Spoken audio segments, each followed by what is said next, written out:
And this is the latest update as far as the cash for query row or storm is concerned. BJP's Nishikant Dubey, in fact, has now gone on to make a new claim against TMC MP Mahua Moitra. And this is what he's gone on to say, that Mahua Moitra travelled as many as 18 times abroad without informing the speaker, and her login credentials, in fact, were used by Darshan Hiranandani 47 times from Dubai, which is foreign soil. Remember, Darshan Hiranandani is now an approver in this case. Pallavi Ghosh, our colleague and editor, now back with us on the broadcast. Some serious allegations being made by Nishikant Dubey once again. The point that the BJP is being making is that Mahua Moitra misused her position as a member of parliament. Her credentials, in fact, were compromised, and they, in fact, were logged in from foreign soil. If these allegations are proven, Pallavi, how damning can these be for Mahua Moitra?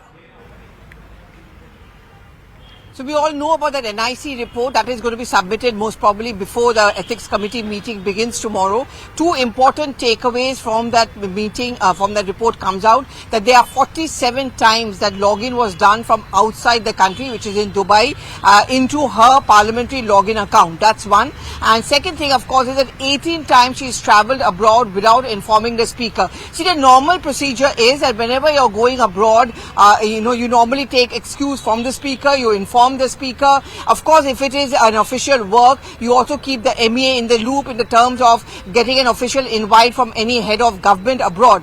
In that case, you're also supposed to take clearance from the External Affairs Ministry. But otherwise, for any member of parliament, a leave of absence or a permission, or you just inform the Speaker's office that I will be travelling abroad. And in 18 cases, her travels abroad have not been registered with the Parliament Secretariat or with the Speaker. So this question will also be asked of her, is where were you going? Was it in sync with the kind of logins you gave in? Remember, one of the gravest allegations against her is that many of her trips abroad have been sponsored. And it has been sponsored as a part of gifts being given to her in lieu of questions to be asked and attack on the government as well as on the Adanis. So what they are now going to try and do is to synchronize those 47 logins from abroad in Dubai to her 18 times travel without informing the Speaker or the Parliament Secretariat, with a number of occasions on which she's raised the questions, raised the issues, and the questions which were then asked through a login by way of written questions. So that kind of a synchronization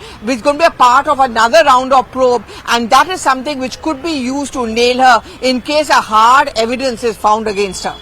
Now, Pallavi, the timing of when these allegations also are being made is interesting, because come tomorrow you'll have Mahua Moitra presenting herself before the Ethics Committee as well. Just recap for our viewers what really happened in the first meeting when you had Nishikant Dubey and Jay Anand presenting themselves with evidence. So first there was a letter which went out from both Nishikant Dubey, who actually referred a letter which was written to him by a former friend of Mahua Moitra, also a lawyer, Jay Anand, who made these allegations that there were caches and gifts which were given to her, cash and gifts which were given to her in lieu of asking those questions, and the name of Darshan Hiranandani was also mentioned in that context. That letter was forwarded to the Speaker's office, which was forwarded to the Ethics Committee. The Ethics Committee essentially looks at whether there have been violation of the parliamentary ethics norm, and therefore the Ethics Committee decided to call both the complainants, which happened in the first round of meeting, heated exchange of words. A lot of questions were asked of Jay Anand on his personal equations with Mahua Moitra and whether that has a bearing on this, and also instances when he feels that cash and gifts were given because she was asked to ask these specific questions. Today she tweets to say that Jay Anand has not given any hard evidence, but sources close to Jay Anand say that indeed they have. So that's one point of view. Of course, as a corollary to this, it is but natural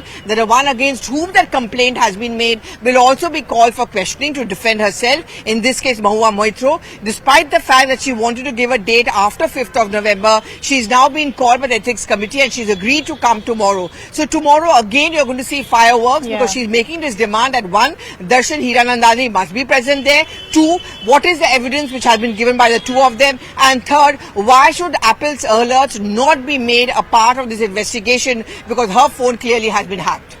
Well, the other aspect that we also want to discuss is the kind of support that she is getting from the TMC. Till last week, it was complete silence. Post that, you had just one reaction of TMC which said that this is a matter that pertains to the particular MP. He or she should, defend themselves and reply to the allegations that have been made. What are sources within the TMC now telling you that she has to present herself before the Ethics Committee? Will we see some stronger defense coming in to support Mahua Moitra?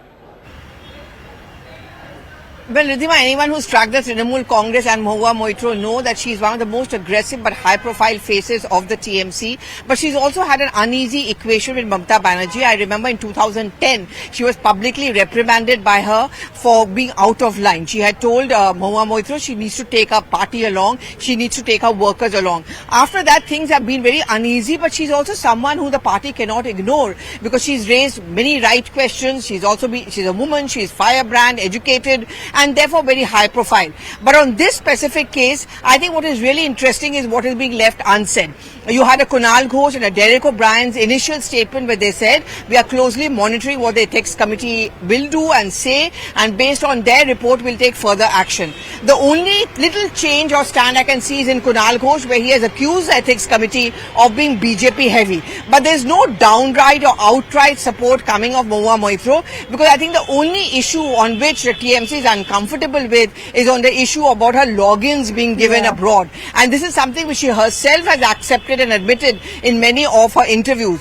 Now, this is something which becomes very uncomfortable, and the TMC would not want to be on the wrong side of the national security and nationalism debate. Okay, Pallavi, we'll have to leave that conversation there. Thanks a lot for getting us all those details.